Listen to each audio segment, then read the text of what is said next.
ದಾಂಡೇಲಿ ಗಾಂಧಿನಗರದ ಬಾಡಿಗೆ ಮನೆಯೊಂದರಲ್ಲಿ 500 ರೂಪಾಯಿ ಮುಖಬೆಲೆಯ ರಾಶಿ ನಕಲಿ ನೋಟುಗಳಿರುವ ಖಚಿತ ಮಾಹಿತಿಯ ಮೇರೆಗೆ ನಗರ ಠಾಣೆಯ ಪೊಲೀಸರು ದಾಳಿ ನಡೆಸಿ ನಕಲಿ ನೋಟುಗಳು ಹಾಗೂ ಹಣ ಎಣಿಕೆ ಯಂತ್ರವನ್ನು ವಶಪಡಿಸಿಕೊಂಡಿದ್ದಾರೆ ಎನ್ನಲಾಗಿದೆ.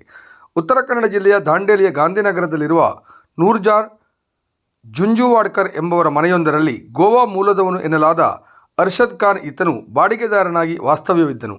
ಕಳೆದ 1 ತಿಂಗಳಿಂದ ಈತ ಆ ಮನೆಯಲ್ಲಿ ಇಲ್ಲದೇ ಇರುವುದನ್ನು ಗಮನಿಸಿ ಮತ್ತು ಆ ಮನೆಯ ಹಿಂಬದಿಯ ಬಾಗಿಲನ್ನು ಸರಿಯಾಗಿ ಹಾಕದೇ ಇರುವುದನ್ನು ತಿಳಿದ ಸ್ಥಳೀಯರು ಪೊಲೀಸರಿಗೆ ಮಾಹಿತಿ ನೀಡಿದ್ದಾರೆ.